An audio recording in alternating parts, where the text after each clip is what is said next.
Hello, everyone, and welcome to the Chris Mitchell podcast. Hope everyone is all well and good. We've got a fantastic guest here, but before we introduce him, let's go and speak to my co-host this evening, Anglo Joe. How are you, sir? Please tell us a bit about yourself.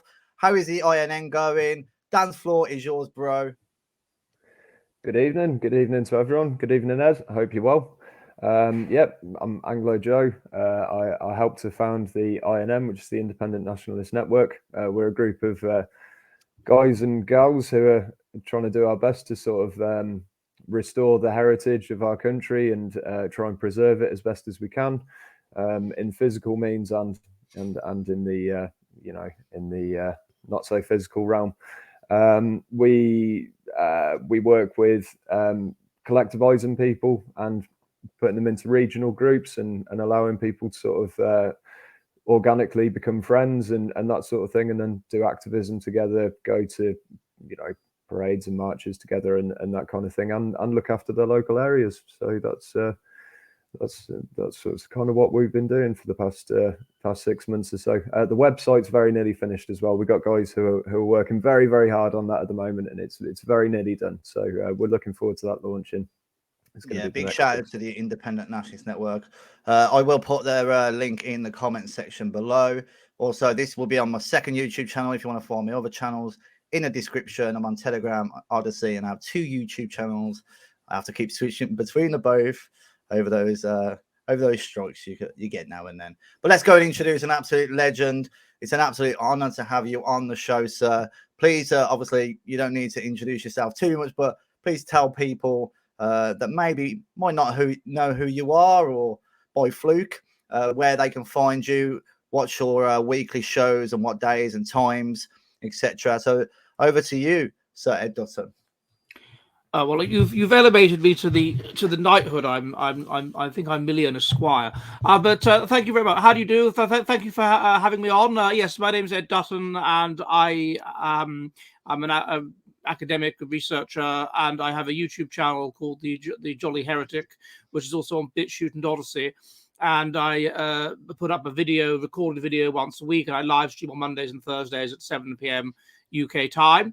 And I try and deal with the kind of fearlessly empirically accurate and fearlessly logical research, which is increasingly and indeed almost completely expunged from the woke cathedrals that are now our universities. And so I see I call it an online public house, the Jolly Heretic Public House, in which we drink. I anyway have London Pride.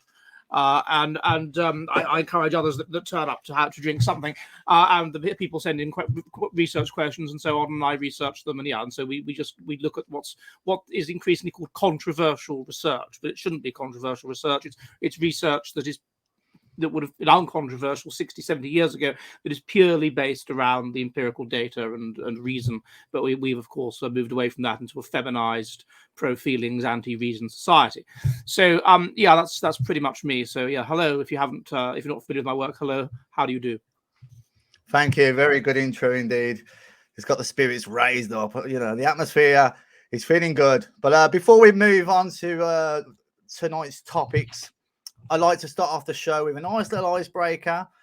Joe, you haven't been on the show since I've done this, so I'll ask you first.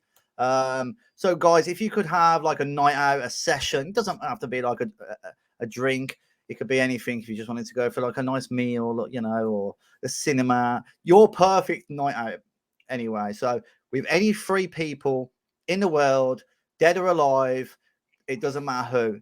It's your 3 people that you would most likely go out with. So, like, for example, obviously my audience will know my 3. I chose Cole Pilkington, Tyson Fury, and Paul Gascoigne. That's who I got on a session with anyway. But we'll go to you at first, Anglo Joe. Who would you pick?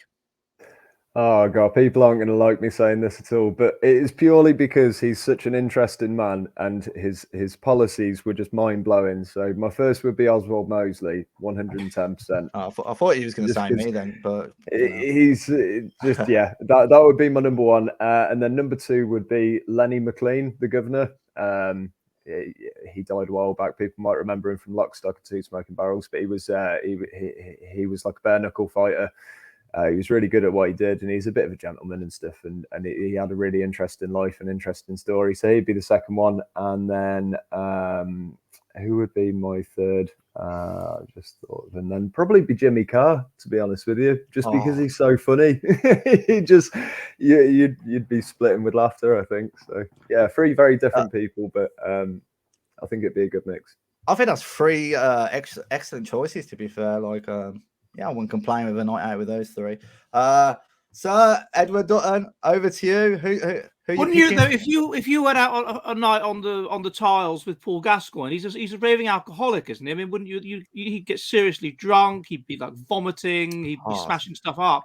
It's not the smashing the stuff up, I'll disavow. If you've done that, I'll disavow. But that's why we have Tyson Fury there, to keep a lid on it. Do you know what I mean? And if anyone starts, yeah, he's bigger than him. That is true. He's about 6 foot. If anyone starts on us as well, we got him. We've got the heavyweight champion of the world. I didn't think of that. I didn't think of having a. Well, all right, no, okay. So I was thinking, I was thinking you said it wasn't a restaurant or whatever. That it was actually like a. I would be going out. I'll be going out on the sauce. So I was thinking, I want someone to make us laugh, and apparently Peter Cook. Everything he said in a social situation, everything he said would be funny. So I was thinking Peter Cook. Right, and then I was thinking Tony Blair, just because I'd like to get drunk and give him a piece of my mind. So Tony Blair, and then we'd need someone to protect us, obviously for drunken violence, Tyson Fury or whatever. And also, I just like to know the truth about what happened. So I think the third one would be Jesus. And also, if we ran out, if it was past chucking out time and we ran out of booze, then he'd be able to conjure up some more, wouldn't he? So we wouldn't run out. I tell you what, I do not think I'm going to get a better answer than Jesus. To be fair, that's pretty good, Ed. That's a fantastic round of applause. Right, that's a good answer. But yeah, both great answers. So yeah. Interesting, guys in the audience. Obviously, you can put it in the comment section if you want to get involved in that little question. But let's move on. Ed, obviously, we spoke before, but I never got to speak about your childhood. So, can you just start off talking a little bit about it? Where did you grow up? If you want to know about it, I've put an autobiographical chapter in my new book. Oh, right. What's the new book called? Called "Sent Before Their Time: Genius, Charisma, and Being Born Prematurely." I'm not saying I'm a genius. That is for others to say. That is for you to go home and think about later. I found in the book that there was a clear, statistically significant correlation. People that were born prematurely are which is more than a month early, are overrepresented among geniuses. Among scientific geniuses, and particularly among what you might call religious geniuses. Buddha was born 3 months early. Muhammad was born about a month early. Moses was born 3 months early. The founder of Shia was born 2 months, and so on and so on. But so anyway, I looked at that in the book, and then to give people an impression of what it's like to be very premature, I did a little bit about my own experiences. I was born 3 months prematurely. In October 1980. And at that time, the survival rate of those born 3 months prematurely was 25%. So I did quite well, and muddled through. I was born in Wandsworth. I lived near Wandsworth, opposite Wandsworth Common, until I was 2. Then we moved to the London borough of Merton. So the biggest town around there is Wimbledon. So normally I just signed from Wimbledon, and went to a Catholic boys' school. And then from there became very interested in religion, did a theology degree at Durham University. And then when I was finishing my degree, I didn't have a clue what to do. So I managed to get funding to do a master's degree at Aberdeen University in Scotland, which then turned into a doctorate. And then during that I met this Finnish girl, and then through her I met a better looking Finnish girl, and then that girl I went out with, and we got engaged, married, and she got a job in Finland, and we moved here, and then I started about here for ages as a freelance university lecturer, freelance journalist, whatever, and then gradually just built up more and more freelance work and more academic stuff, and so on.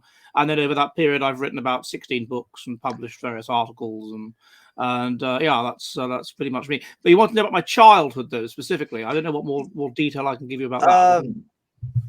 Well, just how life was for you growing up. Obviously, I grew up as a working class on the council estates. Going to you get into the odd little fights and whatnot. But how was it for you? Obviously, you grew up. Would you say you grew up in a more privileged background than that? Not really. Not. I mean, well, my parents. It was a terraced house, 1920s terraced house. My parents both art teachers. Okay. So, despite my accent and whatever, I didn't go to private school. My father's side was quite moneyed. My grandfather went to a public school, what we call public school, King's Chester, and then they were what you'd call gentry, I suppose. And the family tree goes all the way back to like 1066. Odard, first Lord of the Manor of Dutton, and then from there back to the Duke of Normandy. So that was that side. They were very wealthy. My mother's side was council estate in Winchester. So family tree, we did shepherds, people like that. Couldn't read. Not quite a different pair. And yeah, they're both teachers. That's how they met, through being teachers. So no, were there fights?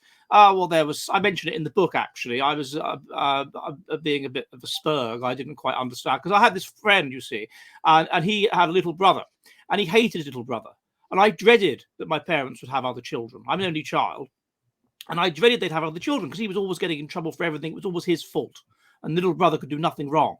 So he hated his little brother and told me so. I assumed that was true of everyone. But it isn't.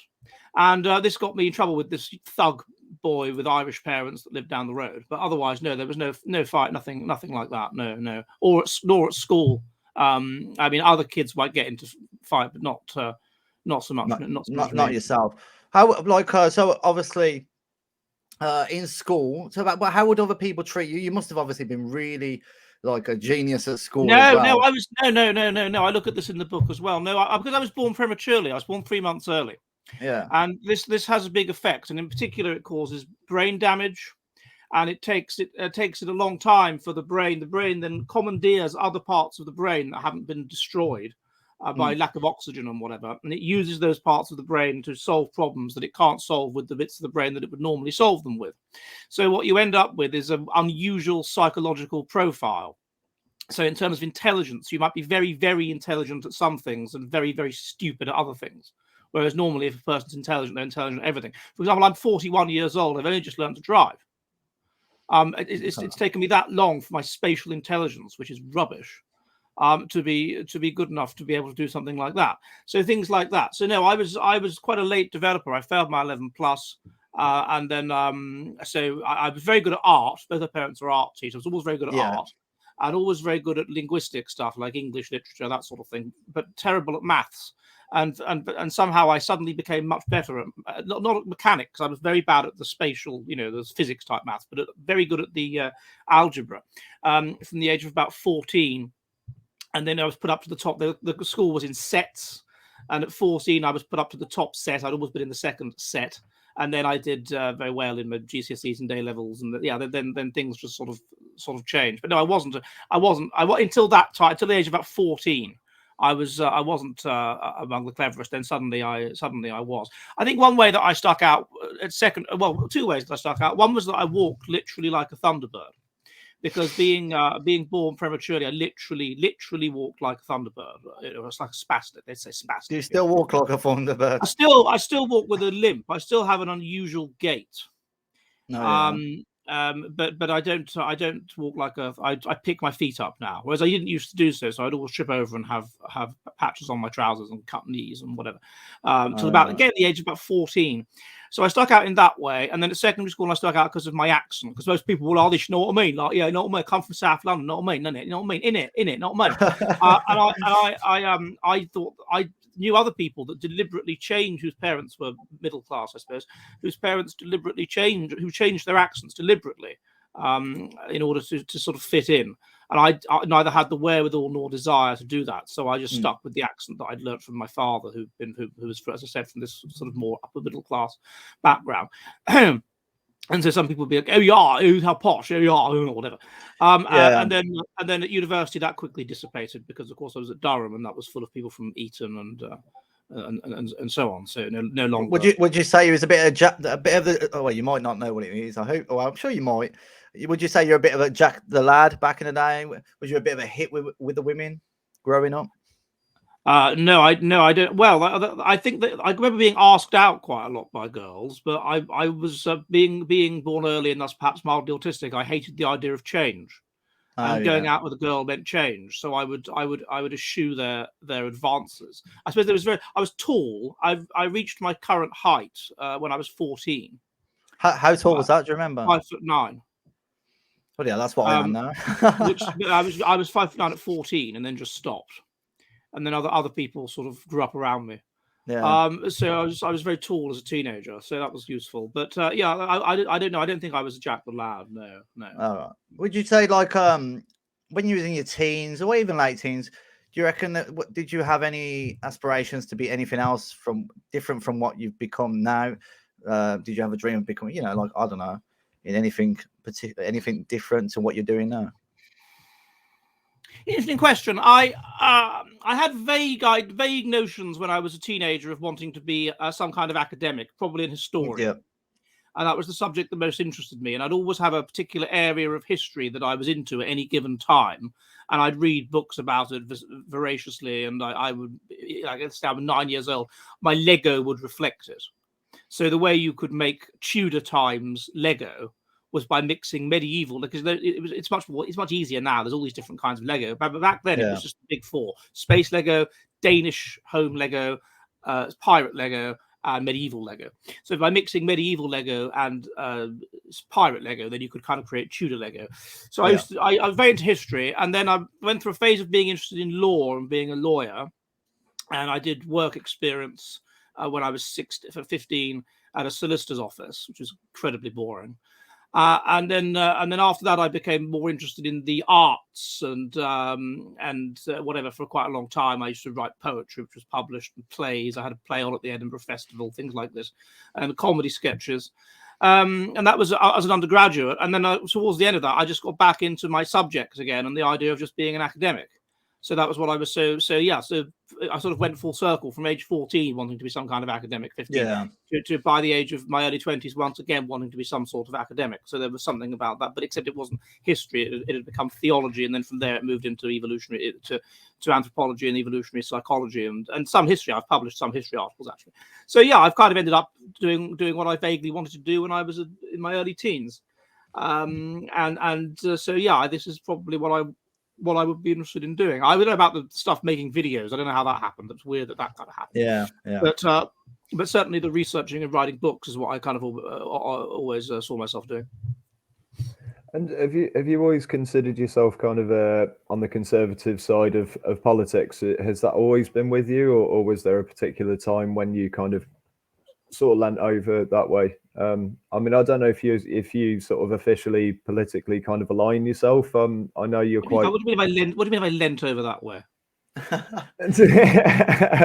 No, but yeah. I mean, how would have? No, I've never been a pinko. No, absolutely not. No, I remember as a child, the things stick with you as a child, and I remember listening to Roald Dahl, a book on tape. And there's this line in his revolting rhymes, and he goes, "A judge would say, without a blink, 10 years hard labour in the clink." And I must have heard that aged about 5 or something. And I said to my mother, "What's that mean? Labour, hard labour. What does it mean?" She said, "Oh, it's a punishment for doing, a crime. They send you to prison and they make you, smash up rocks or whatever. That's labour, that is." And I was like, and then I discovered there's this political party called the Labour Party. And I was like, what kind of appalling people are they that they want to make us all do labour? They sound awful. And then added to that, you had the fact that they had this ugly, ginger-haired, bald Welsh leader. I watched the Ginger Talker. Yeah, and so that sort of horrified me. So no, and then also you've got to add to that I like being a bit of a contrarian. And as I became politically aware, everybody was, oh, I'm going to vote Labour. Oh yeah, Mr. Tony, New Labour. Oh, all this new Labour, all this crap. These obvious liars, these obvious disingenuous people who had denied everything they'd ever stood for just overnight in order to try and get into power, obviously utterly disingenuous. And so I'd always been appalled by them. I always thought that my experience of left-wing people is always that left-wing people they're snobs. They want to seem good. They're everything that when Jesus says in the Bible that you shouldn't give money in order to seem to be doing so, but for its own reward. Well, they're everything that goes against that. They want to be seen as good. They look down on others. They sneer at others. They think they're morally better than others. They project their own insecurities about their own moral failings onto other people. And ultimately, I was very aware with New Labour. It was so obvious that these people are just power hungry, and they're signalling that they're kind and compassionate and all that in order to get power, and that really they're not motivated by anything other than a desire for power, and also by their own jealousy and loathing and whatever. And there was also an effeminacy to them as well, if you compare Tony Blair and his gang to with the exception of the ones that come from working class backgrounds. People like that, I can understand why they'd vote Labour. In a very poor country, it's just elevating their own sort of genetic interests. But with the people, obviously, I was just a child back then. Sorry to interrupt there. You can continue, but was it really immigration getting out of control more when it was under Tony Blair? Well, it did get out of control. It did get out. Oh yeah, it's got out of control. But was it mainly because of him? No. I would always have been conservative. I remember being very happy that Labour didn't win the 1992 election. I've always disliked left-wing people. It's obvious to me that what they're about. They are about individualism. They're about themselves. They're not about the good of the group. They bring about pointless change, and I hate change. They have no respect for history or sanctity or truth, and they often kind of weak people, physically weak, emotionally. What about the Conservatives now? Do you not think that they're pretty much left wing now? I'll come to that in a minute. Who daren't be power signal, so they signal virtue and whatever in order to get power. So I didn't like them. With Tony Blair, then it really hit in, and you became really aware of it. I mean, I call myself a Blairian exile. You get the Marian exiles, which were the people that fled the country, the Protestants that fled the country under Queen Mary because they didn't want to be burned as Protestants. They're the Marian exiles. I'm a Blairian exile. So, I thought he just did so much damage to the country, took away fundamental freedoms and trial by habeas corpus and whatever else, and the emotional diarrhea and chaos that you had, even right at the beginning with Princess Diana's death and people not being able to control their emotions, and then all this stuff about Stephen Lawrence and politicizing the police. It was just appalling. I mean, they laid the groundwork for a sort of the police state, really, that we have now. As for the Conservatives, the problem with the Conservatives is that they, and all right-wing people in general, is that they tend to cede ground to the left always. So you have these 5 moral foundations. You have the group-oriented ones of sanctity, obedience to authority, and in-group loyalty, and because we're pack animals, we also have to climb the hierarchy in prehistory in order to be of high status, get nice girls, and breed. And you have the individual-oriented ones of harm avoidance and equality. And it's been shown that people that are conservative, they are the same, reasonably high on all 5 of these moral foundations, whereas leftists are low on the group-oriented foundations and high on the individually oriented foundations. And this means that there is asymmetric empathy. It means that the right can sympathize with the left, but the left can't sympathize with the right. So the right will always cede ground to the left until the left creates such chaos, such an evolutionary mismatch where there's no focus on binding values, that there's a right-wing backlash. So what I would expect of the Conservative Party, and what they always do, is that they are just a slower version of the Labour Party. They're just haven't Conservatives now broken the records of the amount of immigration since Labour, though? I've no idea whether they have done that, but I don't think there is. I mean, part of me would say to that we are in the winter of civilization, and what you get in the winter of civilization is a general melee where people just don't care anymore. People are so decadent and they have such a high standard of living that they don't care. So there's not the will nationwide or even Europe-wide to do anything about it. It's exactly the same when you had massive immigration into Rome. That people just don't, or Athens or Baghdad towards the end, people just don't care anymore. They just care about material things, or even post-material things, such as their feelings and being, and so they don't. There isn't. I just don't think there's the will to do anything about it. And what you should do, obviously, if someone comes across from France on a dinghy and claims asylum, is say France is a safe country, go back to France straight away. No debate, no question, no discussion. But there isn't the will to do this. We've become this feminized society in which everything is we've tipped over towards women's. This is like what a communist dictatorship. If you imagine like the communist dictatorship, but with a vagina, that's what we've tipped towards. And so there isn't the will, I think, to do anything. Just to mention, go on, Joe. No, actually, go on. No, sorry, it's just going to lead on to a bit of a question that I sort of thought of that I wanted to ask you. You did a video about 6 months ago on why the West's cultural revolution is only just beginning, and I watched it at the time, and I rewatched it a couple of days ago in preparation for this. And what I wanted to ask you was, I'm sure you remember the precipice of the video. But do you believe that it's now advanced more with everything that's going on with COVID and these seemingly kind of, these people that are waking up so quickly to COVID? Yes, I do. It's one of the things. Sorry, just interrupt there, Joe. Be careful with that word because we're going to be on YouTube, so we'll just call it the bug or something. The bug. Okay, sorry. I had no idea you were going to be on YouTube. I'd have been far more careful with what I said. I didn't know. Oh no, it's okay. If it gets banned, it gets banned. I don't mind that much. I've got two. You might want to delete that. You might want to cut that thing I said just a minute ago. But in answer to your question, yes, I think that what happens in this stage of civilization is that you get is that people have a very low levels of stress, very low levels of mortality salience, and also very low levels of harsh Darwinian selection pressure, meaning that you get more and more mutant sort of people. And these people are going to be more individualistic because what we selected for under harsh Darwinian conditions was to be strongly group oriented. So you're basically going to get more and more people at the genetic level that are more and more selfish. And you're going to get people that are like less religious because there's less mortality salience and less of an awareness of death. And eventually those people will reach a sufficient percentage, either in the elite or more generally, where about 20%, something like that, where the whole society will tip over in their direction. And then you're going to start to get to reap the bitter harvest of you're going to have a society with much higher genetic diversity than it previously had.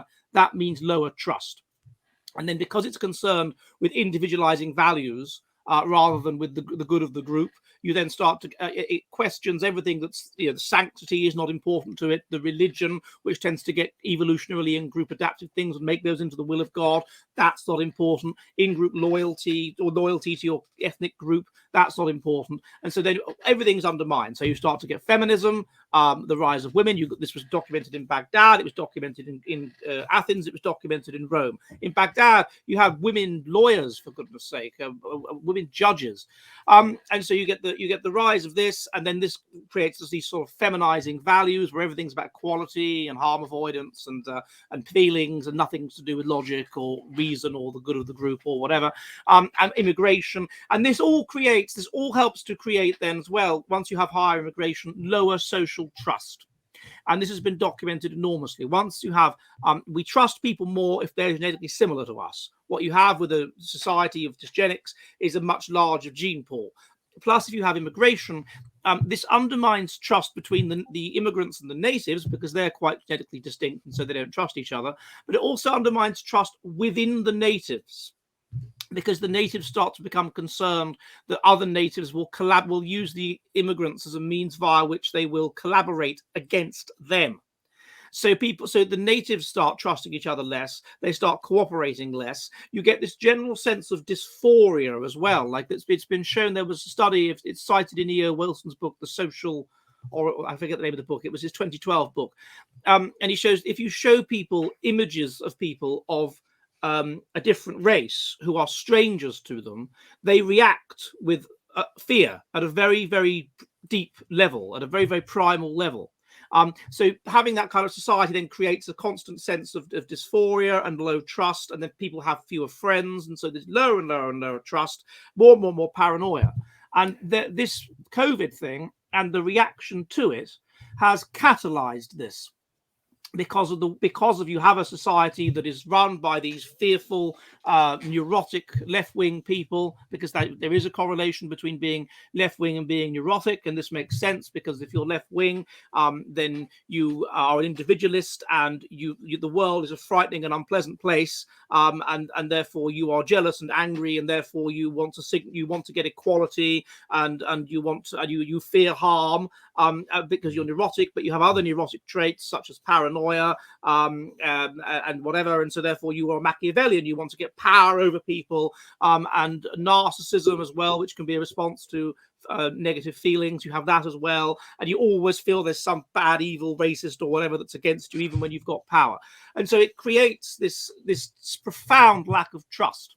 And it catalyzes the lack of trust. And this COVID thing has symbolized the collapsing trust. And the more they try and do something about it through censorship, through obvious lying, through just everything to try and hold together the polity, the worse it seems to get, because the more it shows that they're dishonest. What happens at this stage of civilization is that trust becomes so weak.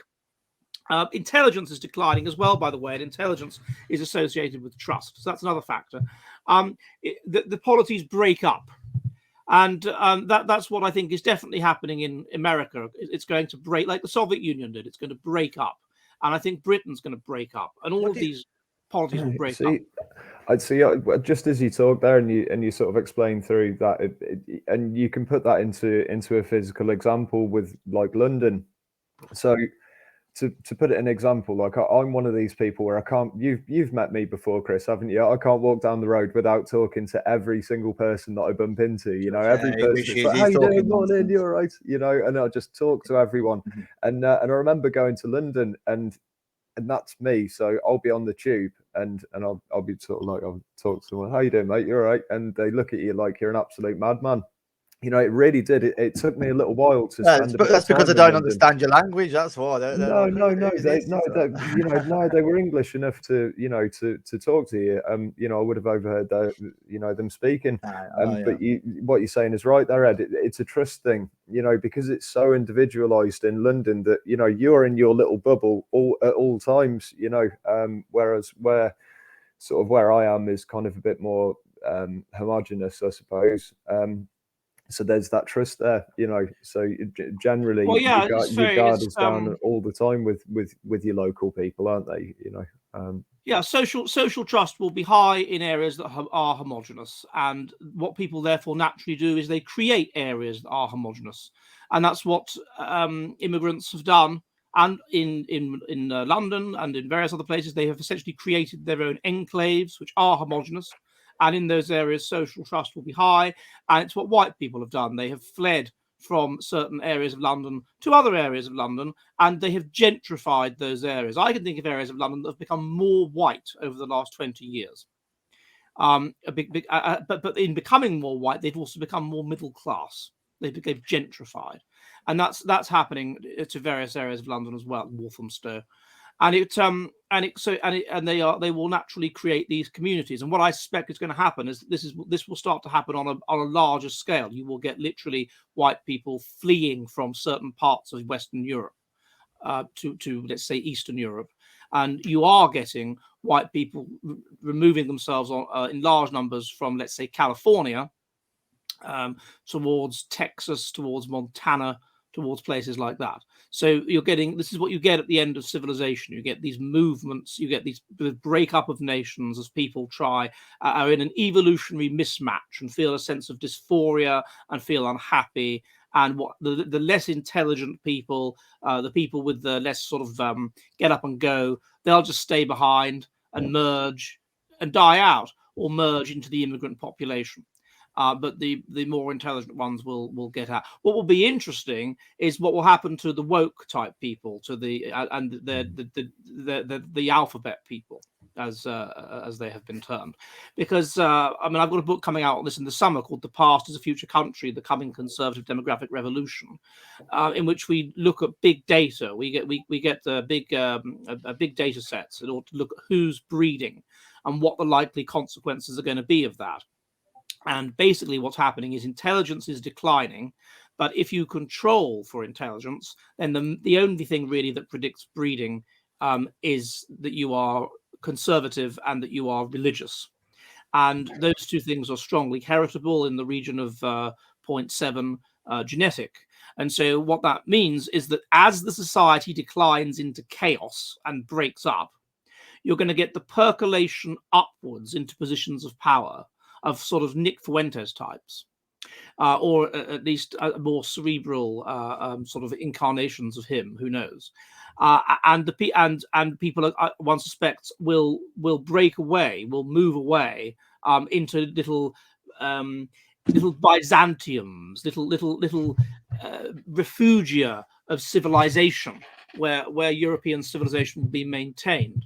And there will be people who are, let's say, Hindu or whatever, who will have to choose what they're going to do. And I suspect they will white a line, and they will come into the Byzantiums, and there will be whites who will be, you know, the sort of Mick Philpott type whites, those kinds of people, that will just stay behind and merge into the third world that will be surrounding these Byzantiums. That's what I would expect to happen, and that's exactly what happened last time. That's what happened with the collapse of Rome. Exactly the same.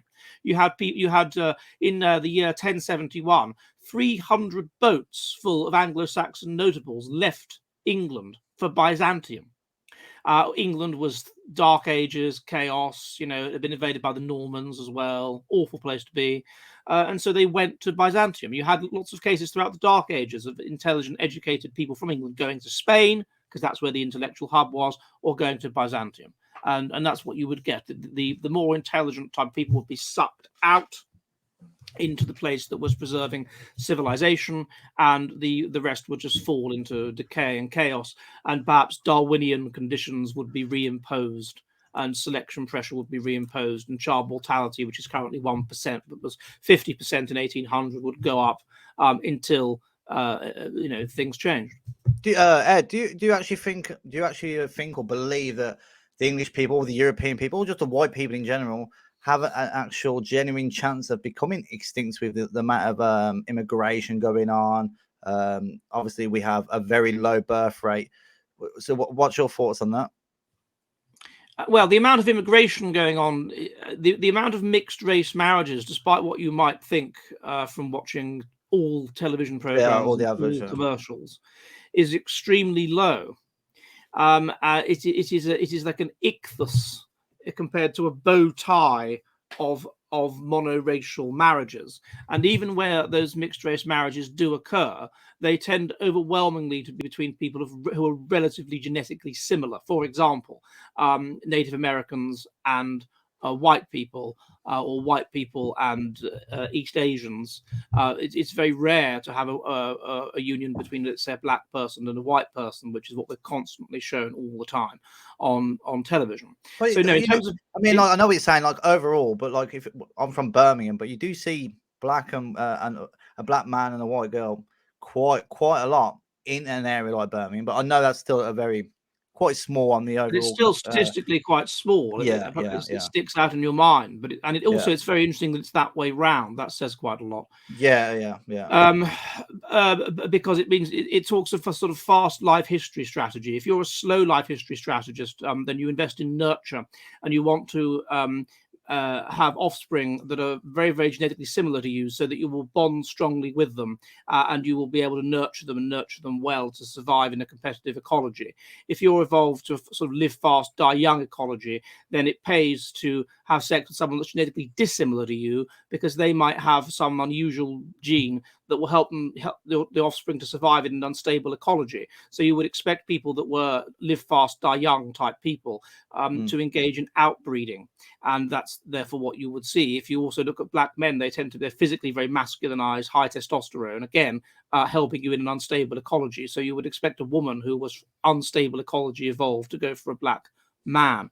Do you also not think it's because of like the white girls as well? Do you know? No, what I doubt do you very not much. think that at all? I doubt very I've much actually the known average. girls before that says, "Oh, I white doubt. people, slavery, you know, all this I nonsense. I We doubt. colonized the world." I doubt very much that the average slapper in Erdington is concerned with white guilt when she's getting a bit of black cock. I don't think that is something that goes through her mind. No, I think it is a perfectly understandable evolutionary process. And as for the question about the us dying out, Yeah.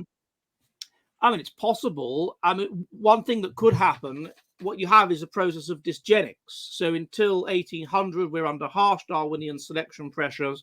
Every generation, there's 50% child mortality. Anybody that is genetically or mentally unhealthy is selected out. And what we now have is many generations of that not happening. And we are now down to child mortality rate of 1%. So this means that 90% of the people that are around now would be dead, would have died as children, or otherwise not passed on their genes if we were under pre-industrial conditions where there was no proper medicine, no inoculations, that sort of thing.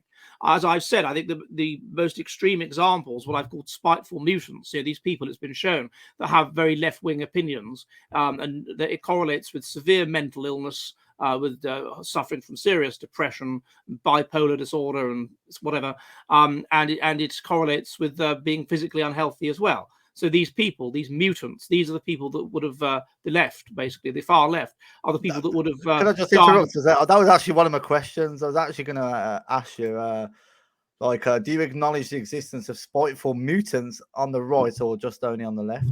That would have died of scarlet fever in previous times. I was asked that question last night on my show, on my live show. Oh, yeah.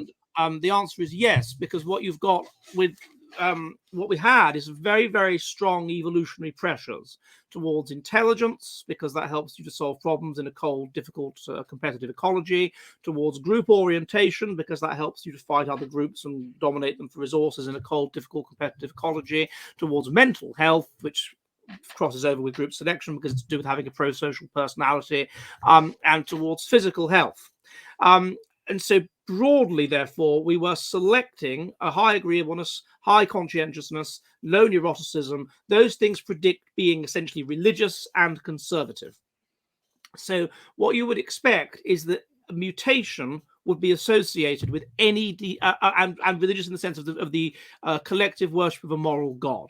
So what you would expect is that any deviation from that would be associated with mutation. Now, overwhelmingly, because we were so right-wing and so conservative and so religious, the deviation from that is in a left-wing direction. So what you see is that, for example, it's been found that the faces of people that are conservative are on average more symmetrical and are considered better looking than the faces of people that are left wing. Why? Because the faces of people that are conservative have lower mutational load. And if you have mutational load of the body, you will sure as damn it have mutational load of the mind, because 84% of the genome relates to the mind. So obviously it makes sense. If you've got an asymmetrical face, you've got mutations, you're physically, genetically ill, you're going to be mentally ill. And those two things correlate. Intelligence also correlates with having a symmetrical face. Why? If you have mutations, it's going to make you less intelligent, and this is going to be reflected in having a less symmetrical face. And so in general, people who are mutated are going to be left-wing. But it was a very specific kind of religiosity that was selected for and was adaptive. So you could get deviations from it in a right-wing direction. For example, collective worship of moral God. Yep, that's associated with mental health and physical health. But what if you are just really religious and but also antisocial? You're just like a religious nutter that has delusions. Well, no, that person could be right wing and religious. That's associated with mutation. What if you have low IQ? And if you have low IQ, you will be likely to you will have less effortful control, and therefore you will be less likely to look around the world, realize what the dominant set of values is, understand what the dominant set of values is and the benefits of adopting them, and therefore convince yourself via effortful control they're true. Well, that person will have high mutation, but he will also be right wing rather than left wing normally. What about the people? Like, I spoke to a woman last night that came from left wing and is kind of like on our side, maybe not all the way there yet, but like only been red pilled over the last year or whatsoever. But what do you think of these kind of people that I finished another correlate of intelligence is trust, because if you are stupid, then you will be conned, and so it pays to trust nobody. People that are low in trust are going to be attracted to conspiracy theories. And they're going to be distrustful of authority. So you can see how that could push them towards the right as well. Psychopaths, those people are going to just like danger and whatever. What's dangerous now? Being a right-wing dissident. So you can there could certainly be spiteful mutants on the right. As for your question about this woman, it's very, very interesting that she is a woman. So one thing that is known that is higher among women than men is borderline personality disorder, and this is a function of very, very high neuroticism, such that you feel negative feelings very strongly. You feel this constant sense of anxiety and chaos, and as a result, you don't really develop a clear sense of self. And therefore, you're always looking for a sense of structure. You're always looking for a sense of order to make sense of the world. And you will do this by adopting very extreme and pronounced identities at any given time. And you will be very fervent about these and certain about these when you are holding them. But they will always be an element of insecurity, because ultimately you have these panging self-doubts and doubts about everything that you can never get over.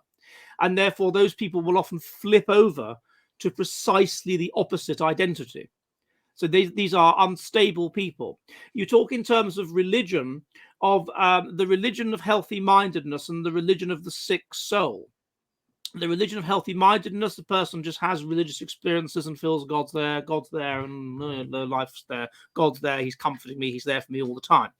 The religion of the sick soul, William James said, is you have people that they have a fundamental sense that the world is evil, and they're deeply unhappy and deeply anxious and deeply depressed to the extent that it's kind of damaging their body. They're so anxious and worried, and they have a complete breakdown, and then they become, like a fundamentalist Christian or something like that. You have the people that are mentally unstable will go through periods of religious fervor. In general, being mentally unstable is associated with depression and a sense there's no God and whatever. But it's also associated with going through periods of fervor. And those people can flip over into different identities. There's a chap in Finland, for example, called Henrik Holopper. When I met him in 2005, he was like an overlapping Nazi. To the extent that he went to America, he spoke alongside David Duke. He was eventually arrested in America and deported and God knows what.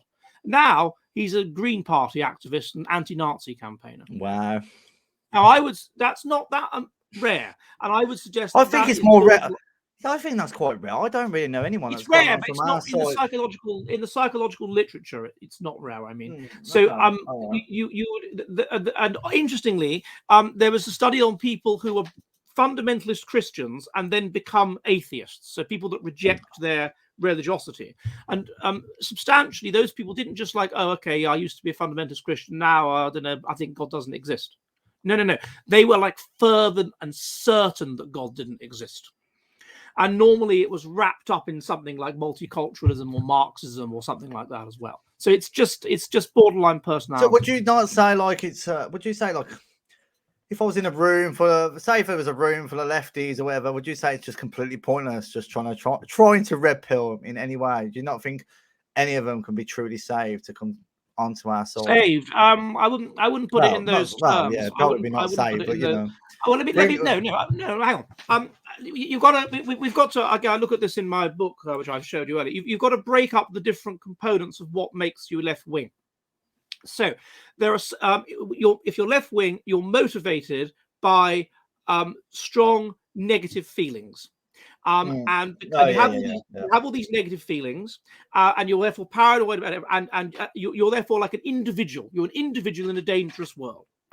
and if those negative feelings include low self-esteem, then you will not be able to play for status through violence because you're concerned you'll be beaten up. So you'll play for status via virtue signaling, and you'll equality and harm avoidance, and you'll want to do that as well because you'll have a strong sense of jealousy and whatever, and therefore going on and on about equality will mean that you will get relatively more. Going on about harm avoidance will mean that you'll be harmed relatively less. Now, there are some people that are so motivated by this desire for equality that they're so jealous that even in a left-wing society like we have now, they are countercultural because they have such a deep jealousy and hatred of any kind of power. So well, you know what's funny as well? So I know you say left-wing society.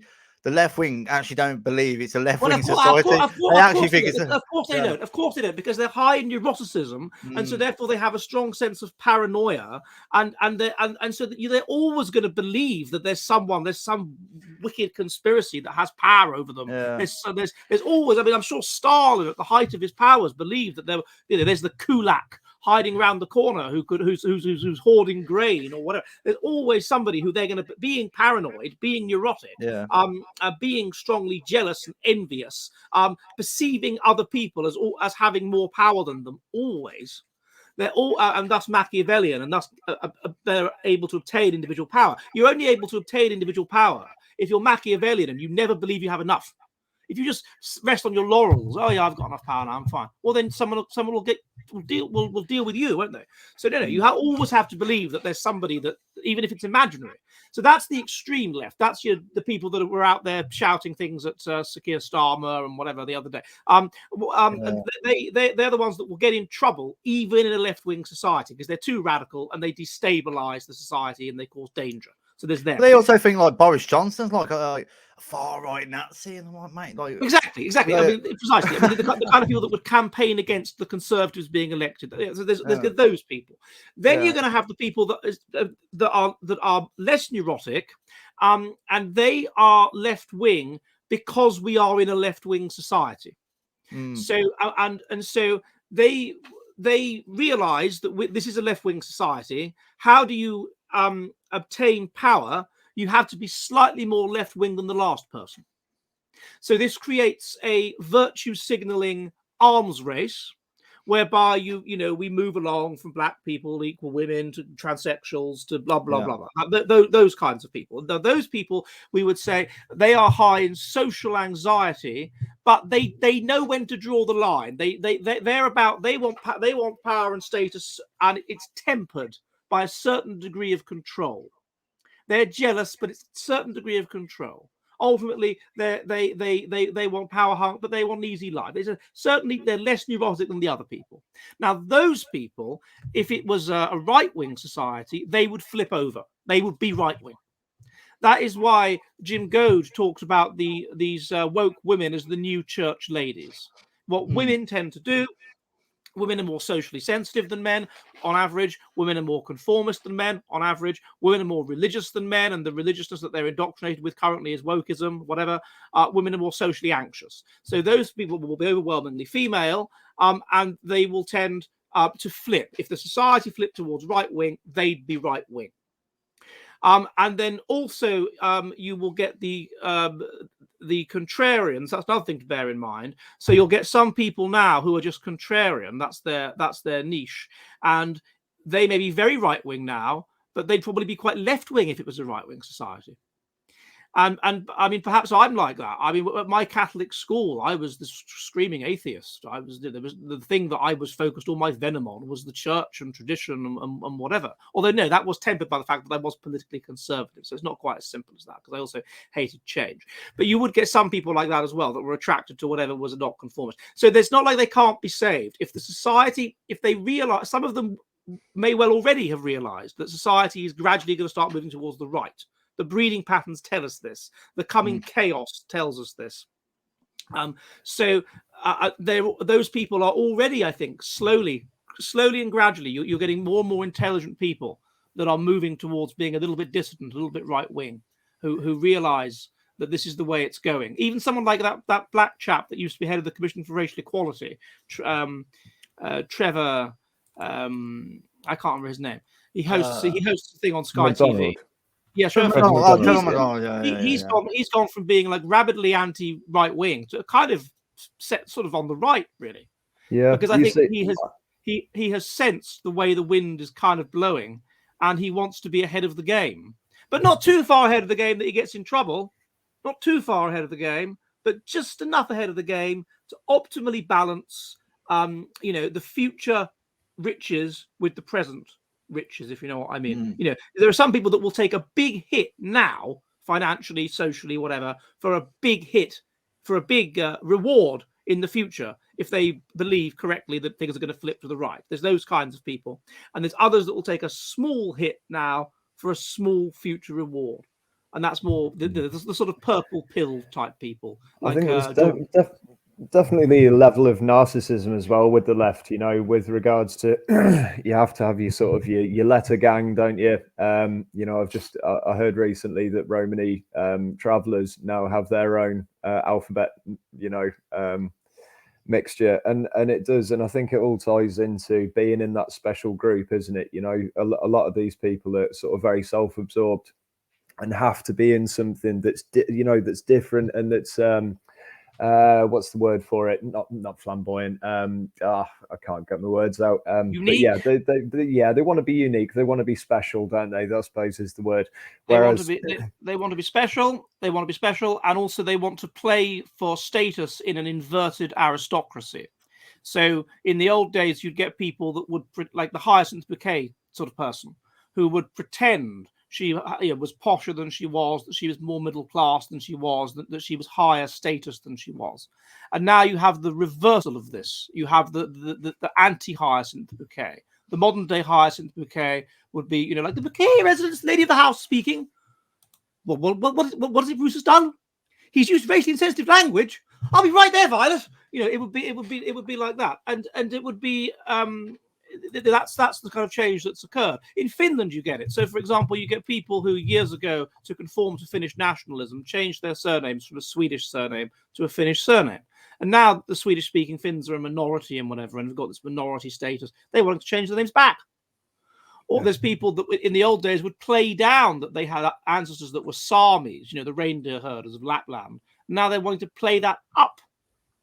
So it's this constant pressure to be part of some sort of victim group in a hierarchy of victimhood.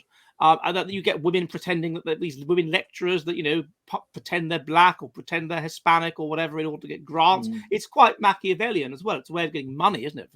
For some people, it's a way of literally getting money and status. But yeah, I agree. It does correlate with narcissism, which you would expect, because people that are, for two reasons. First of all, people that are highly neurotic, one way they will deal with that is through narcissism, have low self-worth and all this. They will deal with that by a kind of like borderline personality. They will deal with it via a kind of narcissism, via telling themselves that they're brilliant, but they will still have the other neuroses like jealousy and whatever, and a sense of their individual importance. So they'll be left-wing. The other group, again, the more church lady type, would be if you're narcissistic, you want love and praise and whatever. And the way to get love and praise these days is to be quite left-wing. That's how people will love you and praise you, and to be more left-wing than the last man, but not too left-wing that it pisses people off. And so the narcissist will be attracted to that. And there was a study which found that virtuous victimhood, it was called.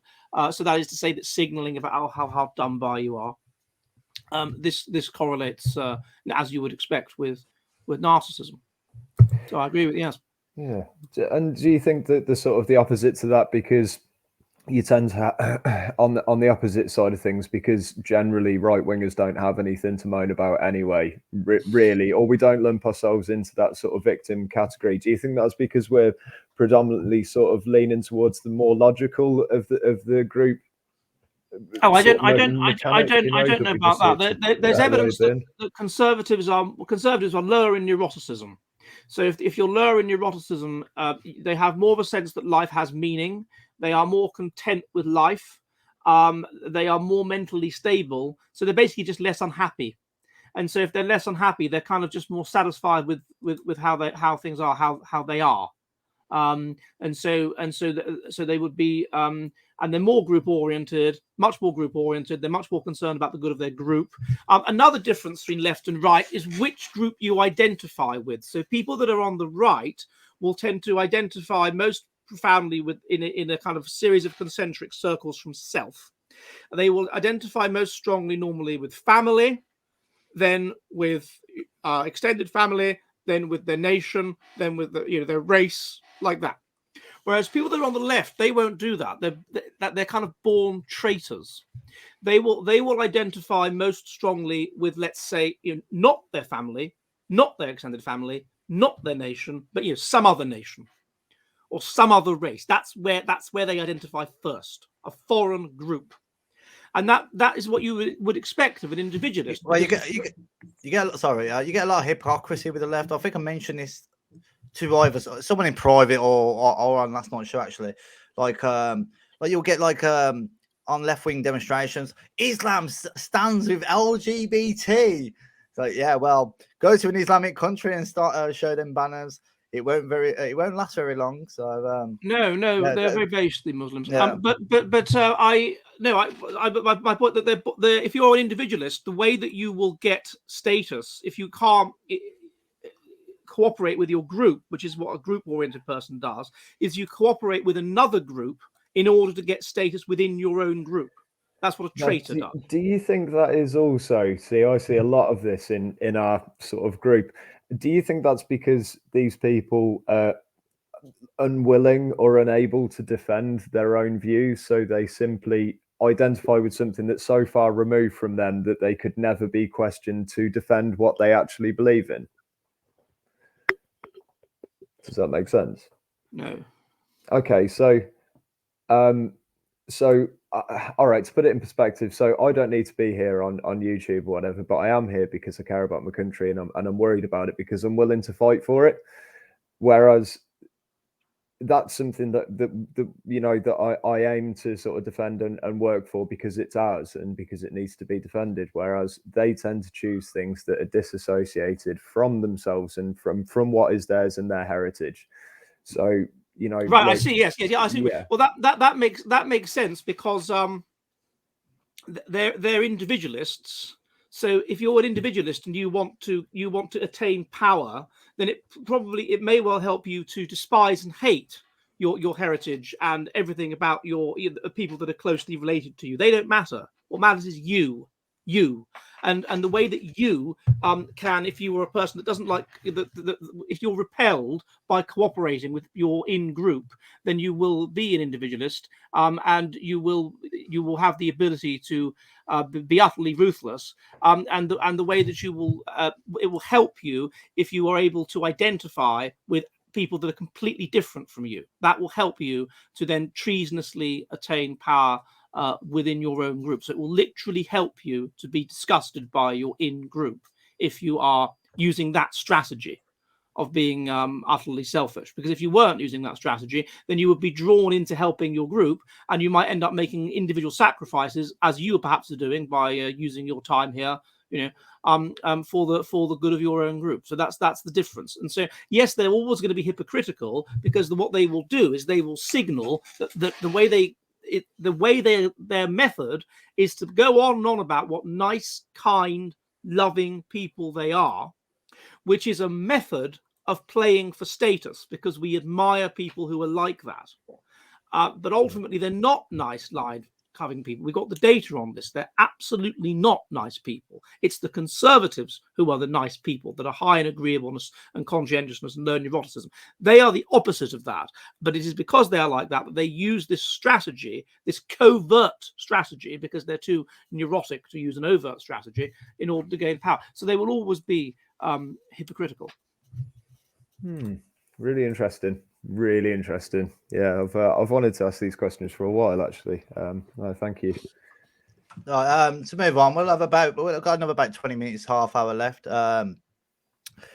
Just wanted to get your opinion there, Ed, about the whole bug issue. Obviously, the whole needle issue, and there's a lot of people seem to be keeling over at the moment. A lot of it in sports. Maybe it's happening in general. What should obviously we're going to try and try and talk about this as much as we can on YouTube without being censored. But do you think there's any? Do you think it's the needle that's causing people having these sudden cardiac arrest in sports and maybe in just your general life?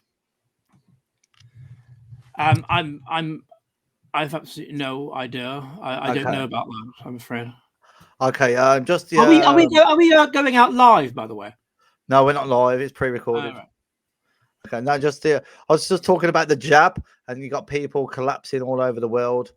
Did you think it was because of the jab people are collapsing? No, I don't. I think that's unlikely to be because of the jab. I do think that what's happened is that we have been confronted with a situation which, if we had higher intelligence, we would be able to come up with a solution, a much better solution, much more quickly. And if we were more group oriented, like even as group oriented as we were in the 60s, and therefore more religious, and therefore had more of a sense of our own eternity and whatever, there wouldn't be all this concern about the self, concern about the individual, concern about death. And they could have just let this wash through the population as a sort of herd immunity, and that would be the end of that. But the problem is that we're not that people anymore, for genetic reasons and for environmental reasons, particularly because we're now inculcated with individualism and everything being about the individual and how the individual feels. And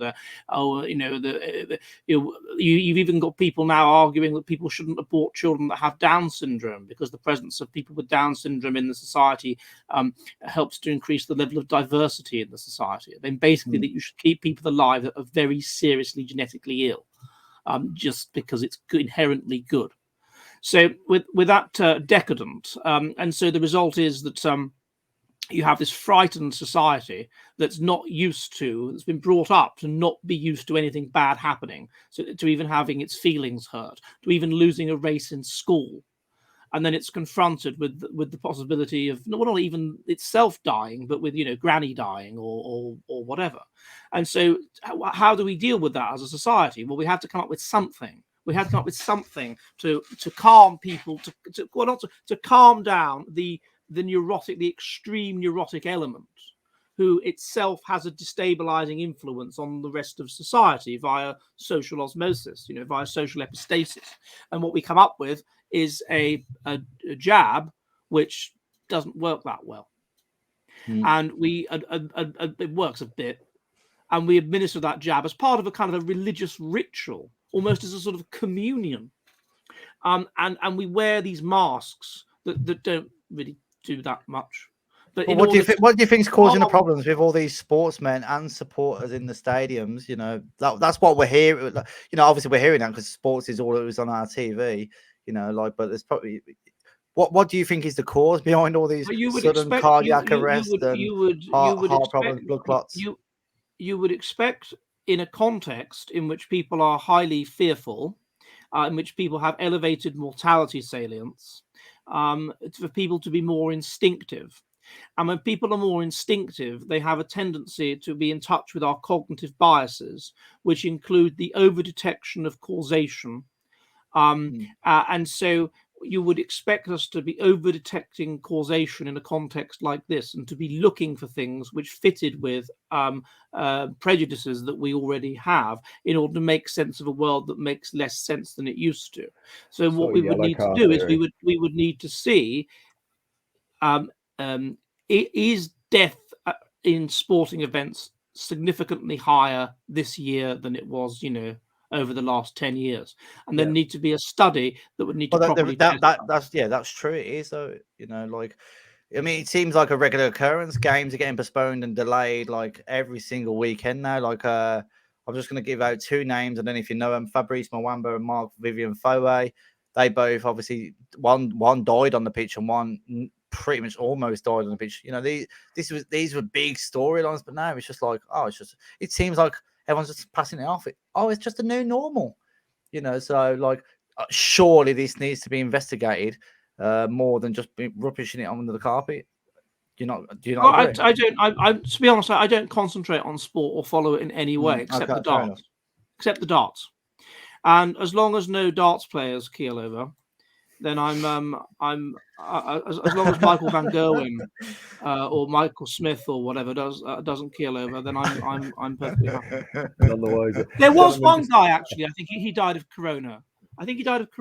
There, in his early 30s, he was a Australian Aborigine and a darts player. I forget his name, and he just suddenly died last year. He got quite far, like in the PDC.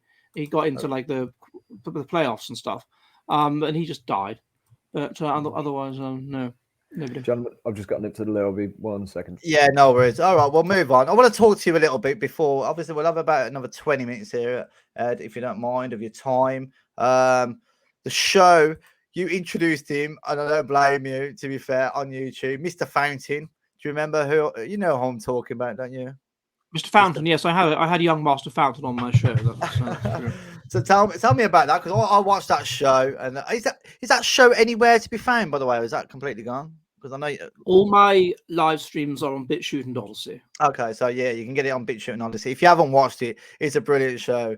It's Boomer and Zoomer, and I thought it was an incredible show.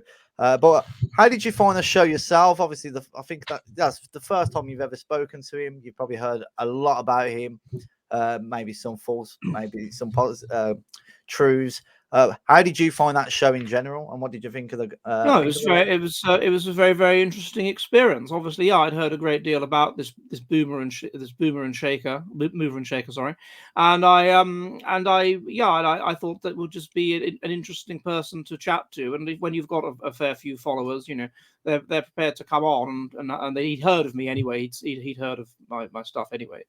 And so I said, okay, well, you know, would you mind coming on? And he was fine. He was a very friendly chap. He was a very articulate chap. All I'd really seen was all the sort of groyping and all that sort of stuff. You know, the sort of more childish, whatever you want to say, component of his oeuvre. But he was. I was surprised, and I actually commented on this to him. He was extremely intelligent and articulate, and I was not unimpressed. Whereas I've had some people on, the people said, "Oh, go and get this person on," and they're crap, you know, and they're an idiot. But this person this young guy was extremely intelligent and also very, very funny. I think I was saying to him in the show that's very, very important. That's something that we kind of have is humor. The left, they want to be taken seriously, as we discussed earlier. They're narcissistic. They can't laugh at themselves. They get offended very, very easily, as people that are insecure tend to. And so, but what it was, the humor is one weapon that we have with the memes and so on to convey our message, because what you're dealing with is obviously an ideology that is ridiculous, an ideology which is trying to tell you. I mean, I accidentally watched the other day a remake of The Darling Buds of May. It's called The Larkins. Now, I mean, this is a joke. It's set in 1959. Are you trying to tell me that there would be an enormous Nigerian-looking taxman in 1959 that would turn up on a farm in the rural Kent, and the fact of him being an enormous Nigerian-looking person wouldn't be commented on, and there'd be another person who was, I don't know, from Somalia or something, living in the village? Oh, and that would just be perfectly normal. Nonsense. We know that's a complete lie. The reason they're doing it is to, well, they say that it's because they want equality. Why can't black people play these roles? That's nonsense. Why don't they make something interesting? Why don't they make I'd be really interested, for example, to watch a series about life in colonial India. I'd perfectly happily watch that. So it's not that they can't have roles. It's in order to rewrite the past. It's in order to gaslight people and make them feel confused. And it's in order to make people feel a sense of dysphoria and unhappiness about something sacred, history and truth, being interfered with. And it's a way of saying to those people, look what we can do to you. We have power over you. You may feel disgust. We don't care. This is what we can do. It's a way of making people unhappy and confused, and thus more pliant. And it's a deliberate tactic. And so it's laughable, though. I mean, it's the idea that you can take it seriously is laughable. I mean, I heard today that Bristol University. I mean, God, that was my second choice university after Durham. I mean, if I'd have buggered up my A levels, I'd have gone to Bristol University. At Bristol University. Now recognizes not just transsexuals, but people who identify as cats, and they have a specific pronoun, which is like ning or something, which apparently is Japanese for meow, and it comes from these cat people that you get in anime or whatever the young people watch. Yeah. right? Now, I mean, like, now to be fair, there was a South Park episode about 15 years ago about transsexuality, where they have Mr. Garrison having a sex change, and then they have Charles I know it. Dolphin where plasty. they ruthlessly mocked that. And now you have a situation where there was a girl at Bristol University who was severely harassed by the alphabet people just for saying that only biological women can give birth. And that's, I mean, for goodness sake, she didn't say only women can give birth. She said only biological women can give birth. Now that's clearly a fact. That's obviously, you can't dispute that. Comedy's dead in this country, isn't it? But by saying it, it was a bit like saying white lives matter when you during the Black Lives Matter thing. Or all lives matter. Even by saying it, even though it's true, you're kind of you're showing that you're not sufficiently subservient to the faith. And I think that is a big part of these lies. Like if you look at Christianity, the Trinity. Okay, you could probably find someone to come on here and argue that the Trinity is logical and reasonable. Bollocks, it's not. And it's not meant to be. It's meant to be that you show your submission to the group by engaging in an act of intellectual submission, by asserting that you believe something which makes no logical sense. You are saying, this is not logical, but I am so trusting of the faith, of the brilliance of you, the group, that I will forego my logical faculties, and I will trust that you know best. And that's what you're saying. If you turn around and say, yeah, biological women can have penises, then you are engaging in such an act. And if you do the opposite, if you say no, that's like doubting the Trinity, and therefore that shows that you're a danger to the group, and you're a danger to the thing that is giving those individuals their sense of power and their sense of importance, and is sort of keeping them away from confronting the void at their hearts. Well, that's the clown world we live in. That really is the clown world we do live in. So obviously we'll move on to a final few questions here. But obviously, as you know, with the INN, Independent Nationalist Network, on my right here, myself, we like to go out there. We like to do stuff, for our communities, for our people. But what's your advice as an activist here in England or anywhere around the world, actually, as ourselves? What do you recommend doing as an activist? What can we do? I'm not an activist though. Well, what do you think we can do better than what we're already doing for our people? No, I don't know that I can. I mean, one of the things that used to be a problem with nationalism in the UK is that they had this this association with yobbos and thugs. Yeah.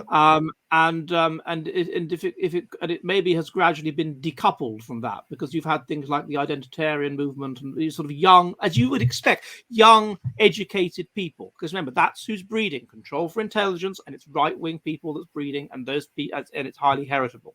So I'm noticing over the last 20 years a change in the nature of the kind of people that are involved in this, and it's a gentrification, a slow. Yeah, it's not the EDL anymore. Do you know what I mean? I think there's so many people, native people, that just literally had enough. Immigrants coming in left, right, and centre, being lied to by the government. And then you're seeing like the advert. It's the overt lying. That's the thing. That's the thing with communism as well. It's that you end up with this cycle of individualism, and this cycle of virtue signaling, which we've got, until you end up with just people being confronted every day, all the time, with lies. Yeah. And people feeling a sense of it's like communism saying, "Oh, look, there's food everywhere, and we're really rich," and then you look outside, and you're like, and to try and present the Victorian London as multicultural, even 1970s London as multicultural, except for a few parts of it, which they do, is a lie. And everyone knows that. And people are discussing these things. They can't say them in public, of course. They can say them on YouTube and whatever, but perhaps they can say them on they can't say them on television, though. But people are discussing these things, and it's slowly meaning that people are brave enough to go above the parapet and say this is just ridiculous. And people that are not even that extreme. You even get my parents, they don't really get involved, but they're like, Yeah, Chris, I just pause the adverts and forward wind them now because of, as we spoke about earlier, like you'd think like if an alien just came down and watched adverts, they just think, oh, it's just like white people with black people all the time, and you know, and they're like sick of it. It's just being pushed in their faces, propaganda being pushed in their faces. So I think that's why it's taken away from like the folk style, because maybe back in the day it was fine in the 90s when you had the occasional token non-white or whatever. That was kind of, it wasn't reality, but reality was probably what commercials were like in the 80s. But it was a sort of a tolerable balance between reality and trying to hold together a multicultural society. But this has just got to the point where it is absolutely, you know, ridiculous. I mean, you cannot watch anything ever and it be socially or historically accurate. Exactly. All the programs that are being remade now. I mean, you wouldn't ever. I mean, like, and I wouldn't blame them. Like, imagine like you know, Brad Pitt playing Nelson Mandela in a film. The riots that would cause alone, and and we have to accept. But you shouldn't have to. That's another thing that's bad, though. You shouldn't have to remake things. That's the problem. So we have declining IQ. We're losing IQ at the rate of about maybe as much as 3 points per generation. Certainly about 1.5 points per generation. And the result, we are suppressing genius because we have this woke culture of being concerned about equality and harm avoidance. Whereas what genius is about something new and original, and that always breaks vested interests. It always upsets people. And so the result is that we can't produce anything good anymore. We don't produce things that are good. We're not clever enough to produce things that are good. We're not creative enough to produce things that are good. So all we can do is remake things from back when there was a generation that was more concerned with truth, that was more intelligent, and was therefore better able to make accurate, interesting stuff. I think it's interesting that in that sense, the light of artistic civilization has passed to Korea. Korea seems to be going through our 1970s stroke 80s stroke early 90s now, i.e. is basically a monocultural society with high levels of social trust, concerned with truth, but it's not too group oriented. It's questioning the group oriented values a little bit. And that's what we were doing at that point. Now we've questioned them so much that they've fallen apart. They've been replaced by individual oriented religion. And so now there's nothing creative, nothing original. And all we can do is just remake the Darling Buds of May, for God's sake. I mean, it's not like it was made in black and white. It was made in color. Why can't you just reshow it? Or what are they talking about now? Remake Only Fools and Horses. I mean, it's ridiculous. It's in color. Just reshow it. We can't come up with original, creative, funny stuff now, because one reason I think is because you have to in order to suspend disbelief, everything else has to be realistic. So if you're going to have a zombie movie that sucks me in and makes me believe this, then everything else has to be realistic, socially realistic, accurate. And that's what the Korean stuff is like. You know, the policemen are men. And everyone's Korean. It's like what it's like in Korea. Oh, and then there's zombies. You know. Whereas if you're going to have a zombie movie and also you've got the propaganda element, then it's less believable. It sort of sucks you in to a lesser extent. It's just less good art. And I think that this is, and then also the fact with comedy, a big part of comedy is making fun of people. It's making fun of things. It's sending up stuff. There's a well, that don't exist anymore because everyone's just snowflakes. Well, not us, obviously. You can't do that, and so you just end up with this clapping comedy of the racists, you know, Nish Kumar and people. And then, of course, we're not promoting our best. In Korea, they're still promoting their best. They promote people based on merit. Whereas in an individualistic-oriented society, it's as bad as a group-oriented society. A group-oriented society promotes people because they're part of the aristocracy, let's say, not because they're good. We promote people because they're part of the anti-aristocracy, not because they're good. And so, I think this is why the Cultural Revolution thing will come full circle on it. But I see, because their entire sort of argument is almost always propped up on lies, you know. So it's only a matter of time before, you know, and like you say, the polar views of these things. Okay, all right, the people on what I would probably say our side maybe don't speak up enough about because they're too busy working and doing, you know, other things that seem more important to them. And meanwhile, sort of the left are taking over the sort of narrative show. But I just found that video so white pilling, Ed. I really did, because I was at that point in time, I was getting a bit lost and a bit defeated and a bit kind Which of, video was this? Which video? The Cultural Revolution video that you did. Yeah, It was a while ago. Sorry, I'm probably calling you on something that you might not even remember so clearly, but it was a big video to me, because it sort of gave me faith that what we were doing wasn't for no reason. I wasn't just going to sort of be screaming. Oh no, it's not. No. Old, And you'll enjoy the book that's coming out in the summer, "The Past is a Future Country," which brilliant. I look forward to that. draws upon that. But yeah, I think there's definitely a movement in the direction of travel that implies. Yeah. Yeah, I think so. I'm hopeful. Very hopeful. Okay, before we wrap up, obviously you got your own books coming out, but do you have any for the audience? Do you have any other books you would recommend to the audience to read? Well, by me or by somebody else? By someone else. By someone else. So you can. I would recommend reading Frank Salter's book on ethnic interests.